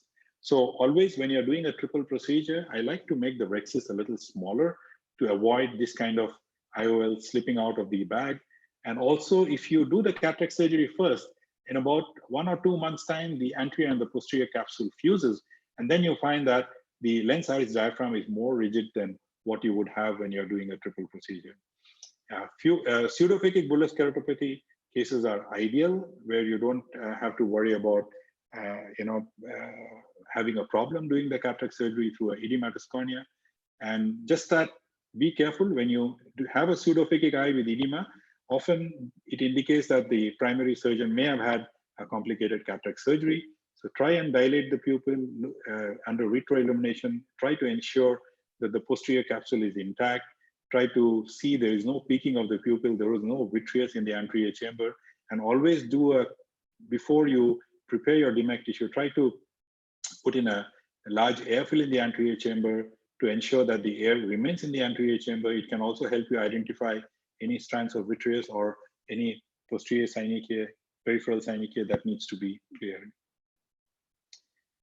Outcomes of surgery, yes, you can see it's a beautiful surgery. You see a pseudophakic bullous keratopathy with the edematous cornea. We go ahead, do a DMEK surgery, and you can see by the 3rd or 4th day, if you look at the anterior segment OCT, the cornea is already looking normal. The speed of recovery is really good. So you can see this is a patient pre-op. This is 1 week, 2 weeks, and at 1 month, the cornea is already cleared. Again, 3 days, 5 days, 2 weeks, and the cornea looks pretty clear.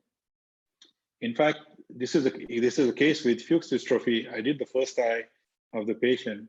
In a week's time, she was almost 20/30, and she was so happy. She wanted me to do the other eye. She was not willing to wait. So we said, why not? If the first eye is doing well. And it so happens that we had got a pair of tissues. So the first eye, we used one tissue, and the second eye, which was scheduled for another patient, the patient had medical problems, so the surgery was postponed. So we used the same, the second eye had the same donor cornea tissue, what we used for the first eye, and we did that. And in 1 month's time, you can see both the corneas are seeing well. So this is a surgery where you can even do sequential surgery very close apart and achieve great results. This is the patient with the pull-through technique. You can see that's on day 1 where you can see, and you can 2 weeks, you can see the cornea is looking great. Had a good cell count of about 2,400, and she was seeing almost 20/40 at 2 weeks, unaided. This is a patient who had a DSEK surgery, you can see, and the visual acuity would not improve beyond 660. Patient was very unhappy. So we looked at the anterior segment OCT. There's a lot of increased reflectivity from the interface, and we could see some retained Decimet's membrane as well. So we went back, we pulled out the DSEK graft from the eye, we cleaned the interface, removed all the DM remnants, and we did a DMEK. And now you can see post-op, you can see the reflectivity is much less, and the patient's visual acuity, corrected visual acuity improved to 612, 20/40 at 1 month, and a cell count of about 2,038. This is again another patient who had an ACIOL, and a DSEK was done about 2 years back. Elsewhere, patient came back, now had a failed DSEK graft. So we went ahead, we removed the DSEK graft, removed the ACIOL, did a secondary IOL using the Yamane technique. So you can see these 2 blue dots here at about somewhere in the horizontal axis, just between 2 o'clock and 8 o'clock position. So we did the Yamane technique of IOL fixation, and then we did a DMEK. And you can see that even a week's time, the air bubble is now slowly going away, and you can see that the cornea already looks pretty clear. Congenital hereditary endothelial dystrophy, yes, you can do a DMEK I did not strip the decimates in this eye, did a DMEK and did well. This is an ice syndrome where I had done a DSEK several years back. But now the patient has developed a cataract. The DSEK graft, you can see, is slightly smaller in diameter. Cell count had dropped to about 400. So we went ahead, removed the DSEK graft, did the phacoemulsification, some pupilloplasty, and did a DMEK, and it did pretty well with that. So the advantage of DMEK is that the corneal anatomy is better maintained. Comparison of fellow eyes, where one eye had a DSEK and the other eye DMEK, the cell loss is similar. But if you look at the visual outcomes, there is a greater percentage of patients seeing 20/20 or better, or 20/25 or better. So definitely the patient preference for the eye with the DMEK is much more. In the left, you see a patient, one of my patients where I've done a DSEK, and the fellow eye, I did a DMEK. And although both eyes are seeing 6/6, when I ask the patient always says that he prefers the eye with the DMEK. And there are recent studies doing comparative analysis, and they have shown that the higher order aberrations from the posterior cornea are much lower in DMEK when compared to ultra-thin DSEK. Even combining with intraocular lens surgery, the outcomes are quite favorable. And this is a patient where we did a triple procedure, and you can see 3 years later, uncorrected 20/30, minimal refractive error, and cell count is about 1,323. The biggest advantage for me, why I want to do DMEK as far as possible, is the significantly lower risk of endothelial rejection. This paper from Price's group in 2012 showed that at 1 and 2 years, the risk of endothelial rejection from DMEK was just about 1%. And whereas compared to DMEK, the risk of rejection was about 8 and 12%, whereas for penetrating keratoplasty was 14 and 18% at 1 and 2 years. So DMEK was 15 times lesser, and DSEK was 20 times lesser risk than PKP. Several other papers looking at the various rejection rate vary between 1 to 2%. So that's again a very good. So even if you have a non-compliant patient who discontinues steroids, the risk of patient coming back with a rejection are much lower. I usually shift them for full strength steroids like prednisolone acetate to using fluorometholone after 6 months of doing a DMEK, and they continue with fluorometholone twice a day. This is a patient, my first patient of DMEK is now finished more than 11 years, still maintaining 20/20, and the fellow eye, which had a failed graft, I also did a DMEK and is still doing pretty well. Majority of my cases have been pseudophakic bullous keratopathy, and the next common indication is Fuchs, and the others are various other indications like aphakic bullous keratopathy, failed penetrating keratoplasty, failed DSEK, ice syndrome. Almost 65% achieved 20/30 or better, out of which 38% had 20/20 or better. Because the majority were not Fuchs, I think the residual corneal haze, depending on the extent of pre-op corneal edema and pre-existing macular pathology, especially chronic CME, were the major limiting factor. Cell loss, again, at 1 month post-op was 23 to 26. At 6 months, varying between 32 to 35, which is pretty much, I did not encounter any allograft rejection. And the donor age range from as low as 28 to beyond 80. Harvesting success rates were about 98%. In the initial part, we did have conversion only in 2 eyes, DM detachment requiring repeat air injection in about 7%, and primary graft failure in the learning curve, we had about 9 eyes, 2.4%. Comparing with the data published from the American Academy, our results have been quite comparable. And complication, yes, you can tear the donor decimates, but nothing to worry. You can still use, you can see on the right, that's a donor tissue which has a large horseshoe tear, but we still use it for DMEK. The second one has a peripheral tear like an orange peel. So I'll show you what we did in that case. This is a video showing you donor tissue as we were preparing it. We got a horseshoe tear at one edge. So we started, we came back. So the tear was somewhere here.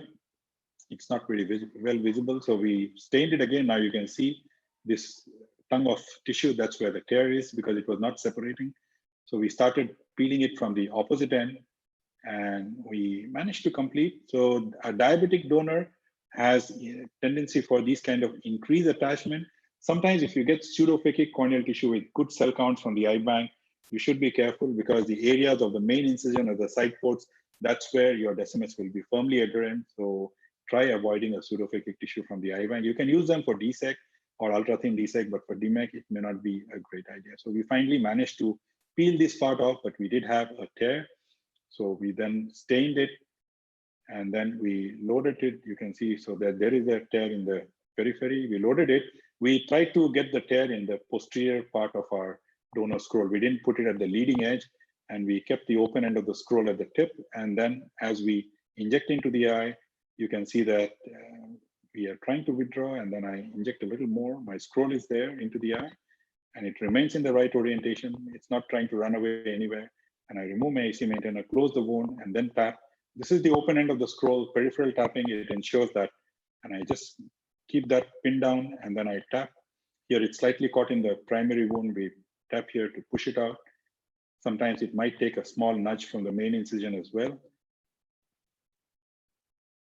So just try gentle tapping periphery, and you can see that we were able to get the, you can see that's my F stamp, so it ensures that's in the right orientation. So we tap, tap, tap, tap, tap, tap, tap, and we finally opened up the scroll. You can see that's the large tear you can see here. And once it's in position, we go in and put in our small air bubble first, and then we go in and enlarge the air bubble. So that's the end of surgery. That's the same patient. You can see that's on day 3 post-op, and at 1 month, the cornea looks perfectly clear. This was a case of TAS following a multifocal lens implant. So we did the surgery, and he's doing very well. This was the case where I had a large tear. I had already stripped 9 mm on the patient's eye, and I had a graft that was much smaller. So it's something like a hemi-DMEK. And I didn't have any F stamp or anything in it. So I was wondering what to do. I didn't have a spare tissue as well. So I looked at the orientation of the periphery. So the tissue had to be curling towards me. And once we did that, I tried to place as much as tissue possible in the central visual axis, and then went ahead, placed the air bubble. And I was expecting that this patient would have a significant amount of edema in the periphery, and that would take a lot of time to clear up. Mentally, I was prepared that when he comes back for his follow-up a month later, he will be unhappy and I will be having to speak to him a lot. But when he came back a month later, you can see, a month later, you can see that this was the area of the stripping. This was the graft that I put in. But surprisingly, when he came back a month later, I did not see any edema. So maybe his rate of sliding of cells was quite good, and his cornea cleared up, and he was very happy. He had unaided 20/50 and best corrected 20/20. The other complication that you can have is donor detachment. Yes, this is not an uncommon finding. If you do an anterior segment OCT and you look at the peripheral edge, the tissue should be curling towards the stroma. It shouldn't be curling towards the anterior chamber. So if you have a tissue that's curling towards the anterior chamber, that means that you have a DM in the reverse orientation. So this is the patient. Like you can see, at 1 week, the air bubble has become really small, and you can see the donor, which was very well attached. Now you can see that there is a generalized separation. So when do you rebubble? If the edema involves more than 30% of the cornea, or the edema involves the central part of the cornea, or if it's a progressive edema, that means you see on day 2, day 3, there is some separation. But as you see on day 4, day 5, the separation is worsening. That means you need to rebubble. Or, but if you have just a peripheral separation, the central part of the cornea is attached, and that's not progressing, you can still watch, and the peripheral detachment should spontaneously subside. But if you have a younger donor and the peripheral tissue is curling, then you better watch out, because sometimes that curled tissue fibroses and it never really opens up. So then you have to go in and place an air bubble in the anterior chamber. You can do that in your, some people like doing it on the slit lamp, which is also doable, or you can do it in the in your LASIK room. You can just under topical anesthesia put an air bubble and make sure that you canalize under the donor DM, and you can place an air bubble. So that's after rebubbling, day 1, and you can see by day 4 the cornea is pretty clear.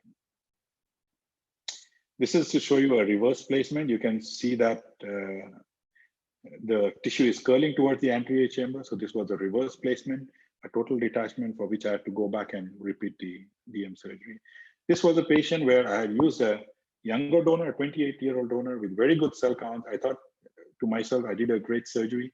He went back, came back a month later, and on OCT, you can see that the tissue is curling towards the stroma, and it's attached only in the center. The peripheral part is separated. So the question was whether I'd go and remove this and replace it with a fresh donor, but I knew that the cell count was very good. So I went in, put in a small air bubble first, and I did some manipulation with a reverse sense key to try and open up the scroll. So I did touch the DM scroll at some points to get this to open up. And once I opened it up, I put a 20% SF6, and that's how it looked after rebubbling. You can see that the cornea cleared up very fast and the anterior segment OCT looks great. If your patient does not, either you have an uncomplicated surgery, like a triple procedure you have done, you're mighty pleased with yourself, patient comes back after 1 month and you're expecting your patient to see 20/20, and you look at the refraction and you find your patient is reading only 20/18, 20/20, 80, and you say, why? Do an macular OCT. You will be surprised to find that there is at least a 14% incidence of cystoid macular edema after DMEK. And this could be related to the tapping, duration of the tapping that you do, especially in a hypotonic eye. And the tapping may cause the increased release of cytokines or inflammatory mediators. So that's why in my post-op regime, I try to include a Nevenac, NSAID twice a day, at least for a month, to try and prevent that. So this is something you need to keep in your mind. And you can treat them with Nevenac, but there have been instances, especially in diabetics, where my retina colleague has to give either a steroid injection to try and get this to settle down. A chronic cystoid macular edema can also have these kind of macular pathologies, which can limit the outcome of DMEK surgery. In terms of training, yeah, the cartridge people ask, this is a Sensor 3-piece IOL cartridge. You can take this cartridge. It's very simple. You take the cartridge, you break off that wings that you have. Yeah, you break off the wing and then this is the tubing I've taken from the phaco tubing that you have, or you can use any 14 French catheter. You can take a small piece of the tubing. One edge goes over the edge of the cartridge, and the other edge you can attach to a 3 or a 5 cc syringe. So that becomes your nice injector, easy to use, cheap. If you try using a 3 cc syringe, because a 5 cc, because this tubing is very short, if you put a slightly longer tubing, maybe the amount of vacuum generated in the syringe would be less, and you will have less tendency for the scroll to go inside the syringe. So use a 3 cc syringe, and you can see that's how you can look at the orientation of the scroll. That's donor tissue that's mounted on the artificial chamber. We have placed a glove to act like the diaphragm. This again is there, available on YouTube. You can, I will discuss this at the end, and you can place this in. So this is used for practice. So that's how you correct, you prepare this, sorry. So basically take the artificial chamber, take the glove, a thin glove, piece of glove, put it on the base of the artificial chamber, put a donor corneal tissue on top, then close the cap, make your paracentesis main wound. So by injecting fluid through the tubing, which is there in the artificial chamber, you can cause that latex diaphragm to either move up or move down. So when you inject fluid and the diaphragm moves up, it's very similar to shallowing of the anterior chamber. So it helps in manipulating to get the scroll to open up. Or if you want to flip the graft, or you want to create a deeper chamber, you aspirate some fluid through the tubing, and this diaphragm will go down, increasing the space within the anterior chamber.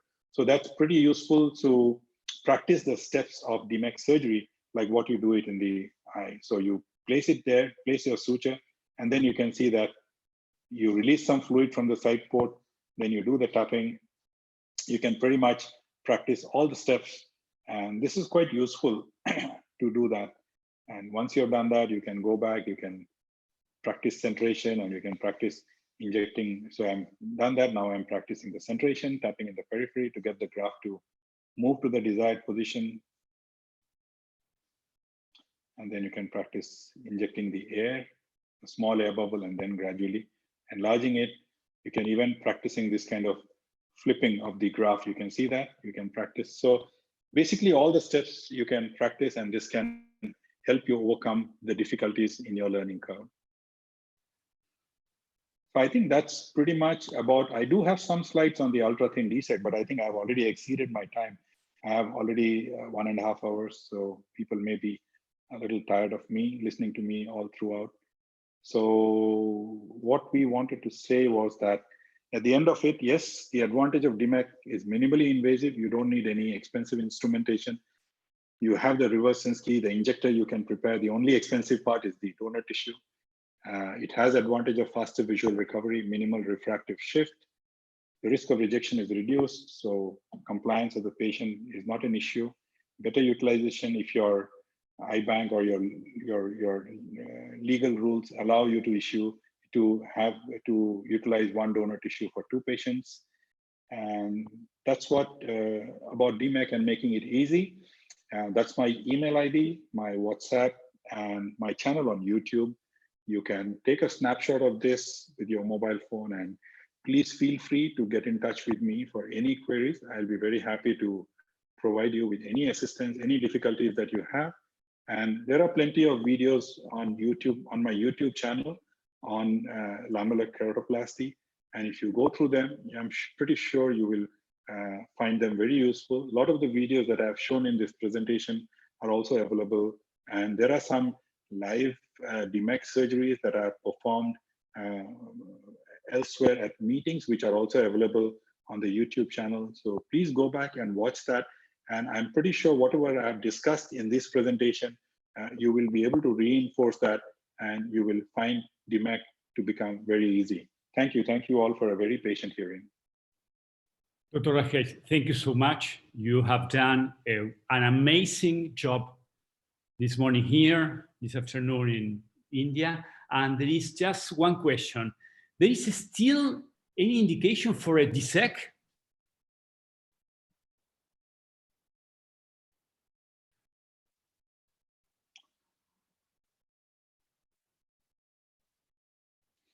Yes. There is still any indication? So I'm not able to hear your voice. Okay, I'm sorry. You have done an amazing I think your microphones are, they have to unmute your microphones. I don't know why. You have done. Yeah. I'm able to hear now much better. I think my microphone was on mute. Yes. Okay. You have done an amazing work. Thank you. Thank you so much. We are really very, very grateful. And there is just one question. There is any indication to perform DSEK? Yes. So if you want, I can show you some of the slides of ultra-thin DSEK, which we'll touch upon. It'll take another 10-15 minutes. If everybody is willing, I can do that. Okay. Thanks. Sure. Thanks so much. let me try and touch upon the ultra-thin DSEK. So this is where you cannot do DSEK. You go on to ultra-thin DSEK.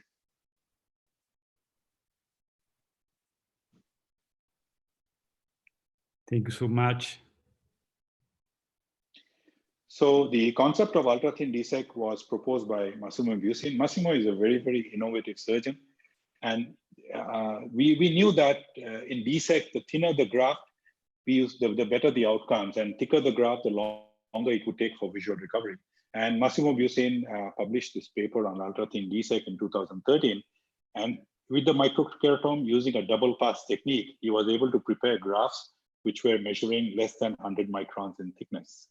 And so he used a double pass and he made nomograms. So you use the first pass using a 300 micron head. And after that, you do a pachymetry. And depending on what is the residual stromal bed thickness you have, you use another microkeratome head. So it's an expensive technique. You need to have a lot of microkeratome head composition. Or what we have seen in our series is that we can do a single pass using a 400 micron head and achieve a relatively thinner graft measuring somewhere between 80 to 100 microns. And this is especially for tissues which are stored in Optisol because the pre-op pachymetry is slightly lower. And comparison to DSEK and DMEK, the outcomes of ultra-thin DSEK have been pretty comparable to DMEK in terms of visual recovery, although DMEK has a slightly faster visual recovery. But if you look at the data at 1 year, the ultra-thin DSEK and DMEK are pretty comparable. The donor rebubbling rate are also slightly lower with ultra-thin DSEK. and the cell loss is also pretty comparable. The rejection rates are slightly more than ultra-thin, more than DMEK, but it's kind of comparable. We don't have exact data comparing ultra-thin, nano-thin, and DMEK. So just to show you the donor preparation, so we take the tissue, we mount it on the artificial chamber, we do a pachymetry. So here the pachymetry was 650 micron. We remove the epithelium. Then I'm using a microkeratome. This is a 350 micron head. We do the first pass. And after that, we do another pachymetry and we find that we still have about 210 microns. So now we go with a 90 micron head. We actually flip over the donor tissue. So we don't do the pass from the same side. We rotate the tissue 180 degrees because when in the first pass, the cut is slightly deeper, proximal to the blade, and the distal part is slightly thicker. So that's why you flip it over so that you have a slightly thicker area to work with. So you go ahead, use a 90 micron head, and you can do the second pass. And after we have done the second pass, we go back with the pachymeter and measure again. And then we find that the thickness is about 77 microns. So that's how, and before we punch, it's important that you mark the peripheral edge, because when you're punching from the endothelial side, your centration is of utmost importance, because if you don't center very well, you will end up punching slightly eccentrically, and then you will have the peripheral stromal tissue make the tissue thicker on one side and thinner on the other side. And we also can create a F stamp or a S stamp. And for the surgery, so this was the patient who had a complicated cataract surgery and a lot of iris prolapse. So you see there was the peripheral iris loss, and doing a DMEK, and a lot of synechiae were there. So we had a younger donor tissue, so we didn't want to do a DMEK, although DMEK was possible. But since this was a donor tissue, our eye bank is very, very generous. So sometimes when you ask them a tissue for DMEK, they tell you, yes, we can give you a tissue for DMEK, but the donor is 19 years old. So sometimes we don't have choices. So we take the 19-year-old donor, and I said, I will do an ultra-thin DSEK. So we did the pupilloplasty first, did the synechiolisis. You can see we center the graft, we punch out from the endothelial side. Now, the tricky part is that this graft is very, very thin. So it doesn't have the stromal rigidity like a normal DSEK graft. So it becomes very difficult to take it to the injector. So you put a little bit of viscoelastic and kind of trifold it, so it doesn't try to flip over the other side while you are moving it onto.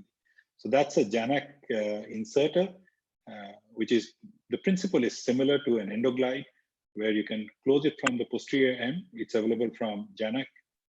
This is a Macaluso inserter. You place the tissue into the eye, and then because you have the viscoelastic, it's kind of holding the tissue in place slightly. So you irrigate deep in the chamber, and then you place an air bubble. You can see that now it's beginning to open up, just a little bit of fluid. Yes.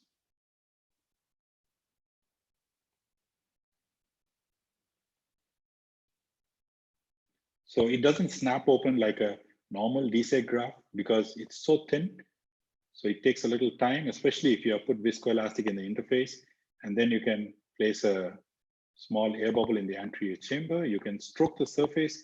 You see the stroking here is different from what you do in the DMEK. So here you're actually trying to hit golf strokes on the corneal surface, get the tissue to centralize, and then you can enlarge the air bubble to complete the surgery.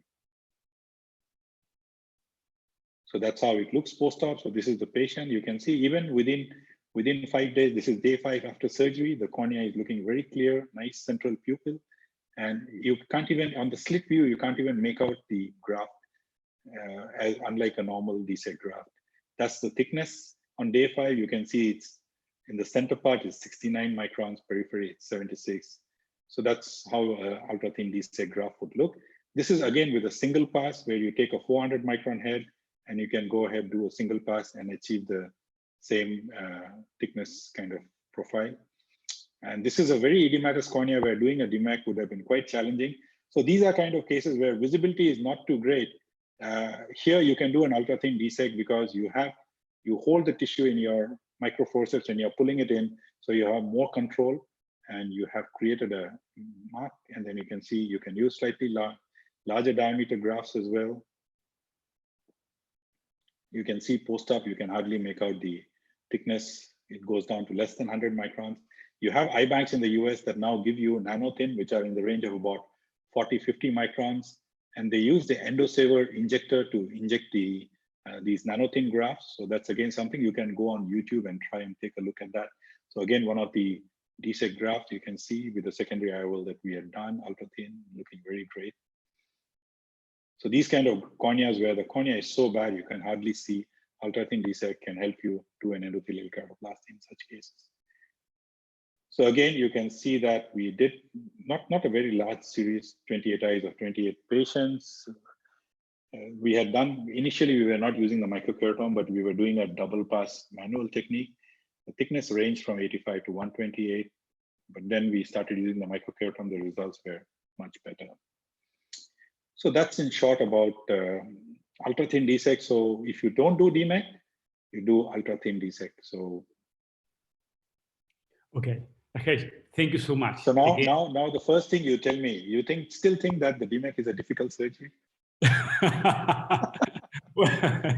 Well, we took the courses, we performed several cases, and sometimes I love the procedures, and yes, sometimes I hate it because sometimes maybe a nightmare. But I think it's very important that you should try and record your surgeries as far as possible, and always go back and review the video, especially the unfolding part. And if you have had difficulties at any point, you should review the video with an experienced DMEK surgeon who can look at the video and then give you certain tips. Because if you just verbally ask somebody, sometimes it's very difficult for the other person to visualize as to what difficulty you may have had. But I think it's very important. And also when you have started doing the surgery, if you go back and then start observing more of DMEK surgery, you will find that you will pay attention to some of the difficulties that you have had, and you will try to overcome them much better. There are many more points in DMEK surgery that we need to discuss. So when we do the courses, we spend more time. I've tried to compress everything, all the knowledge that I can provide within this webinar that I could to the best of my ability. But I think we break down the surgery into individual steps, right from donor preparation, wound construction, and then along with that, when you do a wet lab with this knowledge that you have, I think it completes. So for me, I try to do that from the courses that we run. It's a 2-day course, but in 2 days you have more time. So we talk a lot, we try to understand and make sure that you understand the basic concepts.